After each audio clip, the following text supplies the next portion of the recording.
Buen día. Nosotros somos Castro García Rebeca, Moreno Bravo Nadia Carolina, Pérez Arechiga Claudia Lisette, Segura Gómez Nubia Berenice, Uribe López Braulio y su servidora Raya Zamora Diana, que a continuación vamos a presentar nuestro proyecto para fenómenos de transporte, cuyo docente es José Alfredo Hernández Maldonado. Y a continuación, nuestro proyecto se titula Aquaponia, una aplicación de fenómenos de transporte. El transporte de fluidos newtonianos se puede aplicar para el cálculo de la potencia de una bomba que se necesita para un sistema hidráulico, como puede ser el de Aquaponia. Este es un sistema que se basa en la recirculación del agua mediante la integración de dos métodos de cultivo, que es la acuicultura, que involucra el cultivo de organismos acuáticos, y la hidroponía, que es el cultivo de vegetales mediante soluciones nutritivas. Esto para darle una segunda vida al agua y utilizarla con diferentes objetivos. Entonces, su aplicación implica el uso de diferentes accesorios hidráulicos como tuberías, codos y válvulas. Y para mantener el agua fluyendo a través del sistema podemos utilizar dispositivos hidráulicos como la bomba. Para implementar un control podemos adicionar un medidor, un logaritmo de control y los elementos finales. En el caso del análisis abordado se busca calcular la potencia que tendría la bomba para implementar este sistema en casa. La acuaponía es un sistema que incluye la incorporación de organismos acuáticos y vegetales en un diseño que se basa en la recirculación del agua. Para establecer la definición de acuaponía y comprender mejor su significado, esta palabra se deriva de los términos combinados acuicultura e hidroponía. El primero se refiere al cultivo en condiciones controladas de organismos acuáticos, animales y vegetales, como pueden ser peces, moluscos, crustáceos y plantas acuáticas. En referencia a esta técnica, una actividad que ha dado un gran desarrollo en el cultivo de peces es el sistema de recirculación de acuicultura, donde a través de tecnología se mantienen las condiciones adecuadas para su crecimiento. En estos se efectúan una serie de tratamientos al agua para eliminar las sustancias tóxicas como son los metabolitos y así mejorar el uso de esta. Por otro lado, la hidroponía es el cultivo de vegetales sin uso del suelo, donde a través de diferentes técnicas las raíces se mantienen en contacto con soluciones que las proveen de los nutrientes necesarios para su óptimo crecimiento. En lugar del suelo, se prevé un material que sea inerte para el alojamiento de los cultivos, donde pueden almacenar humedad y permitir el aporte de los nutrientes. Entonces, pues con estas definiciones podemos definir a la acuaponía como la actividad combinada del cultivo intensivo de peces con el cultivo hidropónico de vegetales, los cuales se mantienen unidos mediante un sistema de recirculación.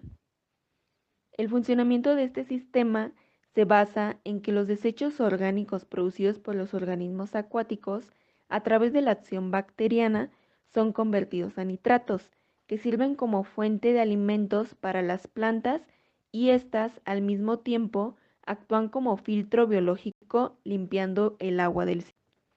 Para entender más detalladamente el funcionamiento de un sistema acuapónico, a continuación les mostraremos los elementos que contiene. El primero es el tanque de organismos acuáticos, principalmente de peces. Luego es el filtro de sólidos, biofiltro, unidades de alojamiento del componente vegetal, sumidero o colector de agua, sistemas de bombeo de agua y sistemas de aireación.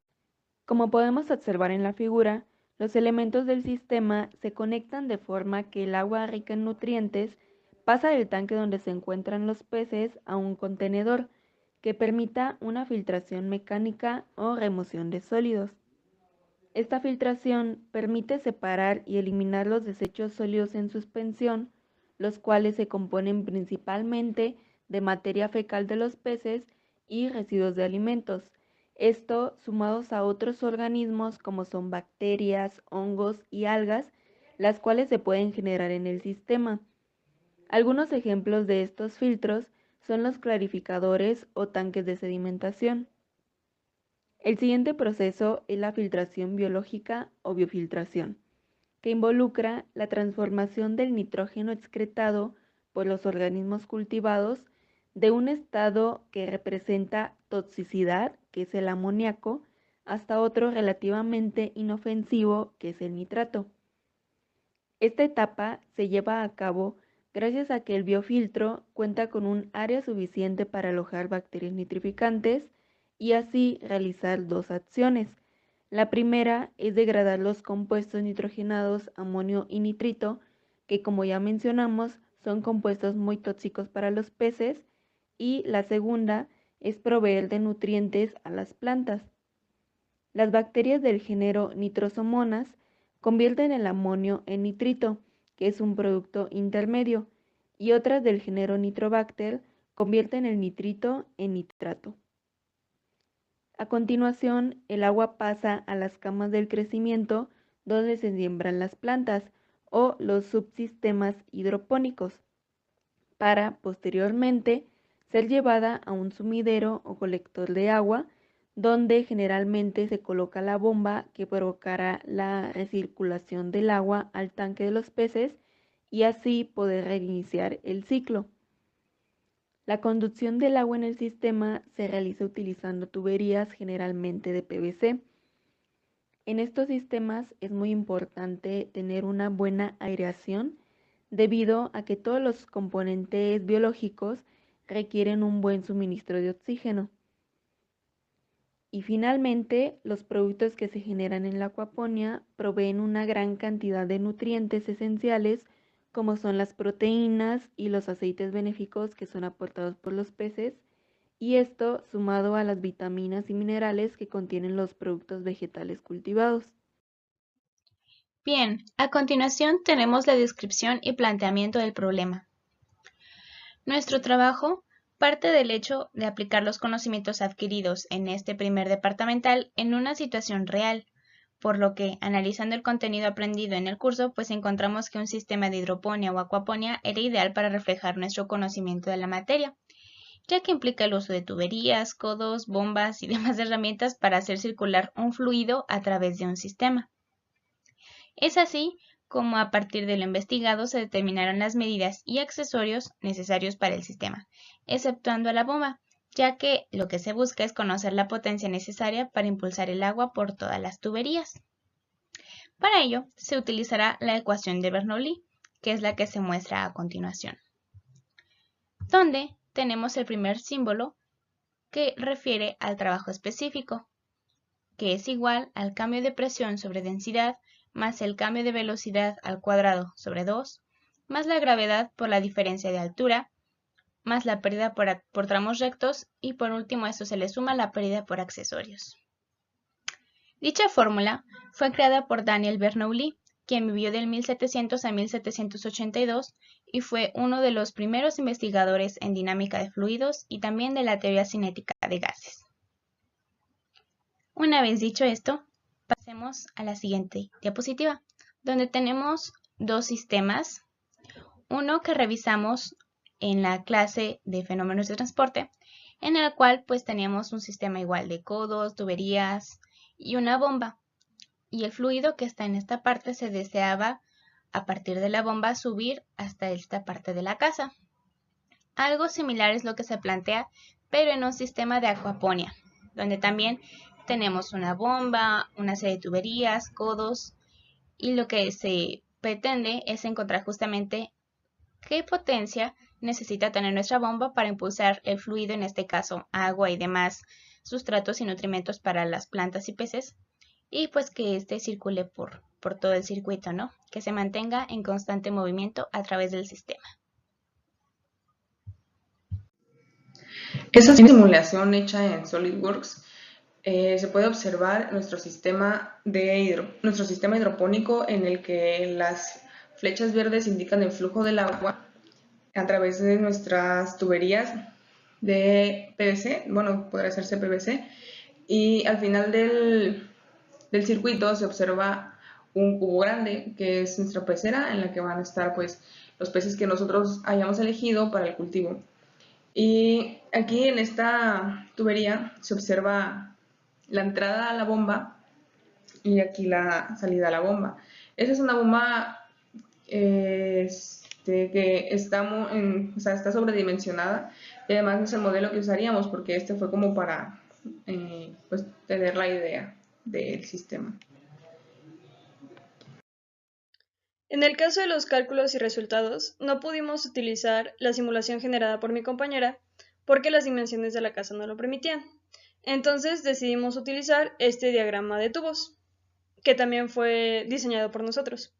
En este caso tenemos aquí la pecera, que está unida por un tubo de 10 centímetros con la bomba. Después, la tubería recorre 143 centímetros a nivel del suelo para subir después 166 centímetros, donde se encuentra otra de las consideraciones que nosotros hicimos. Este representa un recipiente de 20 litros, lo que nos permitió separar el sistema en dos partes. La primera parte sería la que usa la potencia de la bomba para subir el agua, y la segunda es la que utiliza la gravedad para bajar el agua a través del sistema hidropónico.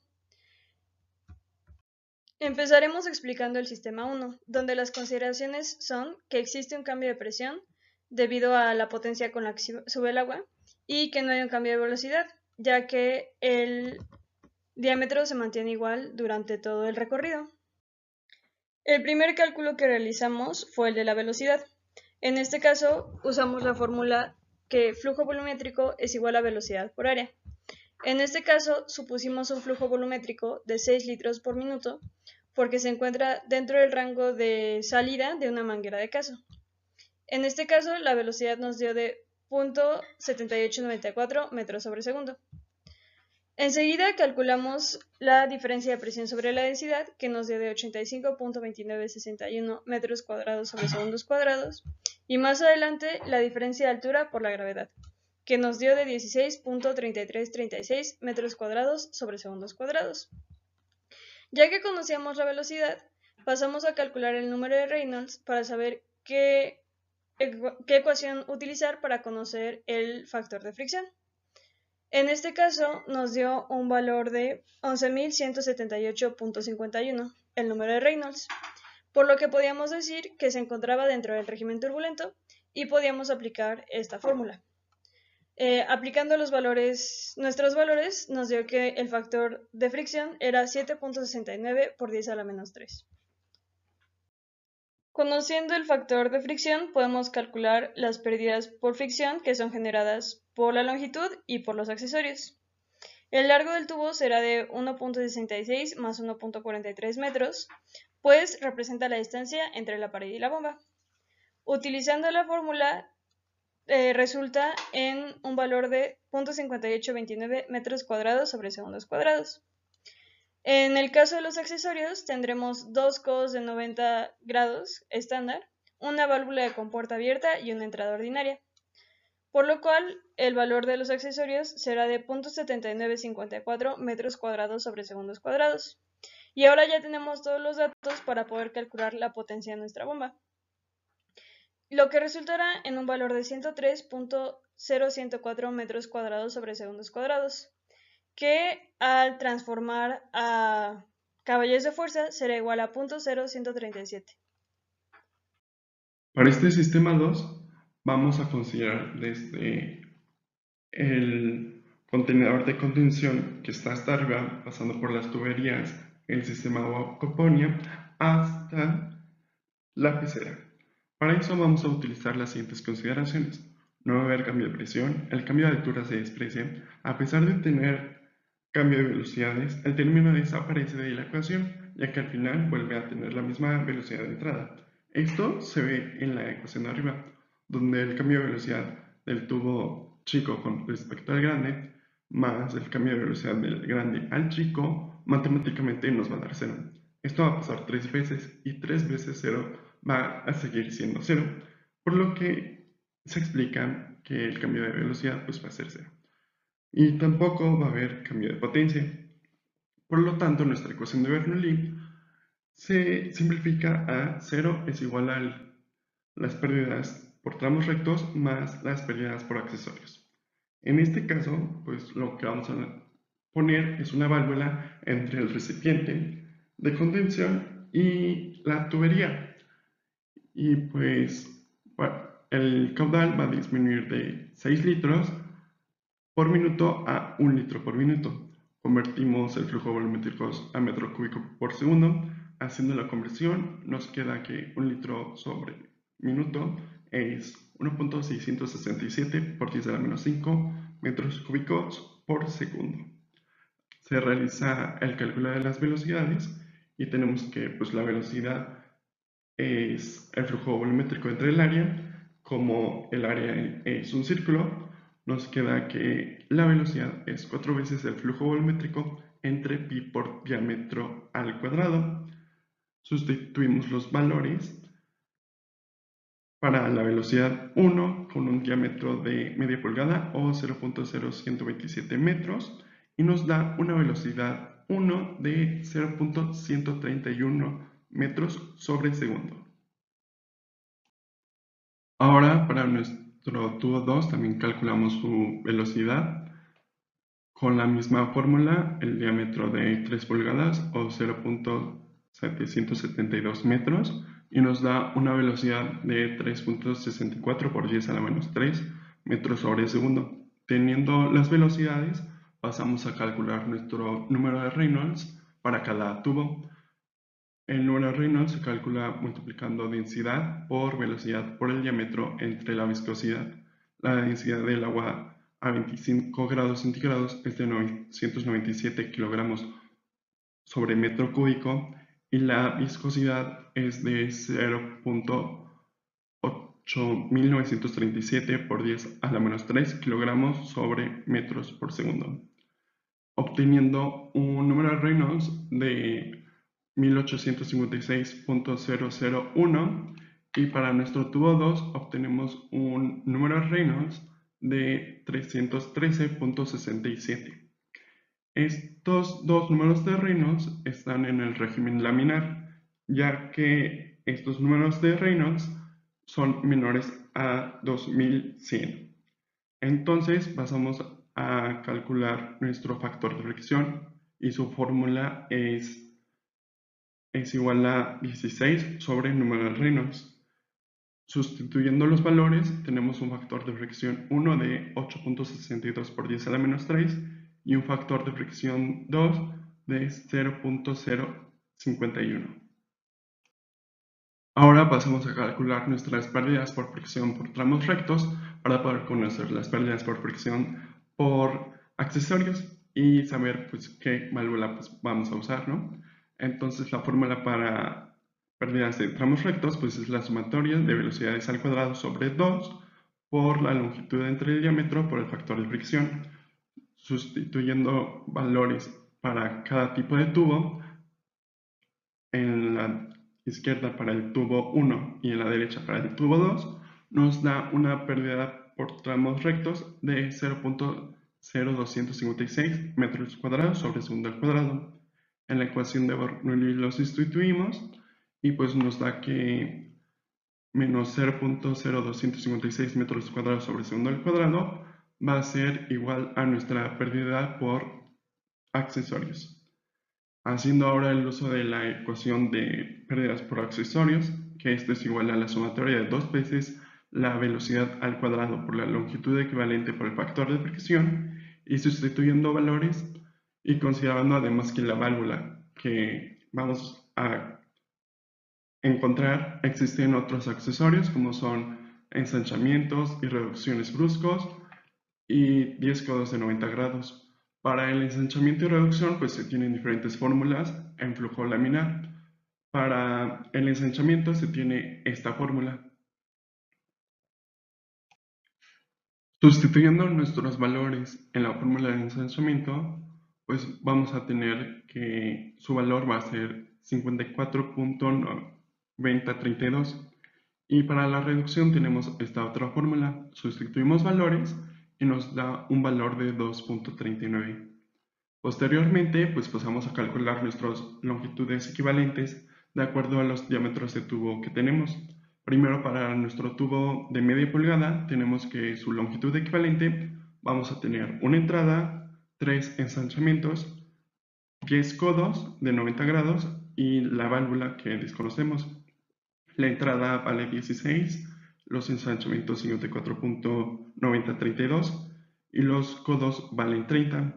Nos queda una longitud equivalente de 480.709 más el valor de la válvula que desconocemos, y para el valor de 3 pulgadas, tenemos lo siguiente: su longitud equivalente va a ser 3 reducciones. Sustituimos el valor de reducción que calculamos y nos da una longitud equivalente de 7.17. Sustituyendo ahora los valores que hemos calculado en la ecuación de pérdidas por accesorios, tenemos que la pérdida por accesorios va a ser 2 veces la velocidad 1 al cuadrado por su longitud equivalente por el factor de fricción 1 más 2 veces su velocidad 2 al cuadrado por su longitud equivalente por el factor de fricción 2. Sustituimos los valores, pasamos restando, dividiendo y nos queda que un valor absoluto de menos 86.5614 va a ser igual a 480.709 más el valor de la válvula que desconocemos. Por lo tanto, el valor de la válvula va a ser 567.27, por lo que se necesita una válvula que esté más cerca de ese valor. Para una válvula de compuerta de 1/4 abierta, la diferencia es de 332.73, mientras que para una válvula de asiento abierta, la diferencia es de 267.27, por lo que esta válvula de asiento abierta sería la mejor opción. Ahora continuaremos con la discusión. La creación de sistemas acuapónicos caseros pueden tener varias finalidades, tales como generar suministro propio de alimento o simplemente como fines educativos y de experimentación. Estos sistemas domésticos se diseñan de tal manera que no necesiten mucha mano de obra ni tiempo para manejarlos. Asimismo, se consideran algunas condiciones como las dimensiones espaciales del hogar, la electricidad, el agua, el clima, etc. Nuestro diseño pretende lograr un requerimiento mínimo de potencia y que se adapte a un espacio reducido. Una variación presente en nuestro diseño es que la zona acuícola se encuentra a nivel del suelo y la zona hidropónica se encuentra a unos metros por encima, por lo que se requiere colocar una bomba que traslade el agua con nutrientes generada por los peces hacia las plantas. Con el fin de que la bomba no esté en funcionamiento en todo momento, se consideró un sistema desacoplado en el cual se instaló un contenedor de 20 litros en medio de las dos zonas, lo que ayuda a que la bomba no esté encendida todo el tiempo, sino que solo se encuentre en funcionamiento mientras se llena el contenedor. Una vez que está lleno el tanque, se abre la válvula que permite el paso del fluido hacia todo el sistema hidropónico.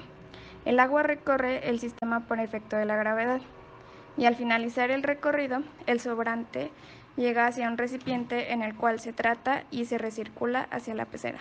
Existen varios diseños hidropónicos ya establecidos. En este caso se optó por la técnica de film nutritivo, porque son instalaciones prácticas, económicas y muy versátiles en su distribución especial, justo lo que buscábamos. La técnica se realiza colocando las plantas en perforaciones realizadas en la misma tubería, permitiendo así el contacto de las raíces con el flujo nutritivo. Para su instalación se decidió colocar las tuberías de manera horizontal con una pequeña pendiente y escalonadas pegadas a la pared. Este sistema se utiliza para plantas de pequeño tamaño que no necesiten mucho soporte. Por ejemplo, se podría cultivar lechuga, hierbabuena, perejil y algunas otras por el estilo. Para los cálculos realizados anteriormente mostrados, se consideró idealidad en el proceso, o sea que se consideró que el caudal del agua llena por completo las tuberías, se desprecia el efecto del contacto entre el fluido y las raíces y también se desprecian los efectos que pudiera provocar las perforaciones en la tubería. Por otro lado, el agua que corre por las tuberías siempre se encuentra oxigenada, lo que evita tener que realizar esta acción por algún otro dispositivo que aumente el coste y la dificultad del sistema. Para lograr que las raíces de las plantas cuenten con una cantidad adecuada de nutrientes, de oxígeno y de agua, el flujo recomendado en esta técnica es de 2 litros por minuto, aunque se reporta un adecuado flujo dentro de un rango de 1 a 4 litros por minuto. Por esta razón, para nuestros cálculos se consideró un flujo de 1 litro por minuto. Sin embargo, dentro del periodo de crecimiento del cultivo, el flujo de solución puede incrementarse debido al crecimiento de las raíces.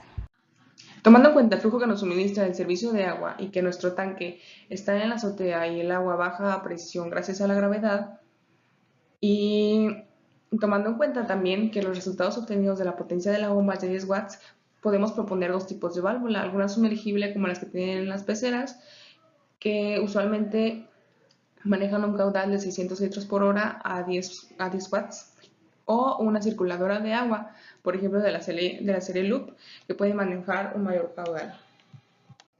Para esto se debe tomar en cuenta cómo se va a conectar lo hidráulico y lo eléctrico, ya que usualmente estas válvulas pueden manejarse a 110 volts o a 24 volts, y para las de 24 volts necesitaremos un transformador pequeño, y pues para las de 110 volts necesitaríamos solo conectar a la electricidad. Usualmente necesitan una resistencia, pero tendremos que revisar el diagrama en el manual. Es bien sabido que los sistemas hidráulicos comprenden un sistema de mantenimiento para los equipos o dispositivos. En este caso se recomienda usar dos válvulas, una que sería posicionada a la entrada y otra que sería posicionada a la salida de la bomba. Se puede poner en las distancias más recomendables al análisis y se pueden usar con cuerpo de bola o cuerpo de compuerta, ya que el fluido será agua, no maneja alta presión, no maneja cambios drásticos de temperatura y además no es un fluido viscoso, es un fluido newtoniano, y pues para eso se debe tener en cuenta que las medidas de las conexiones deben ser estándar para todo el sistema. Por último, tenemos nuestra conclusión. Para llevar a cabo un sistema acuapónico, se tomaron en cuenta los alcances y limitaciones de este y del escenario donde se piensa establecer. Luego de hacer un análisis del sistema planteado y una serie de cálculos de potencia de una bomba mediante la ecuación de Bernoulli, se consideró usar dos sistemas diferentes, y el que más se acopló a nuestras necesidades fue el segundo, ya que se adapta mejor a nuestra problemática, dándonos como resultado una bomba de 10 watts de potencia. Con esta capacidad se puede reutilizar alguna bomba sumergible de pecera que se adapte al esquema planteado.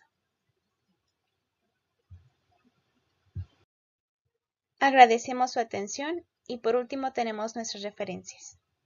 Que tenga un buen día.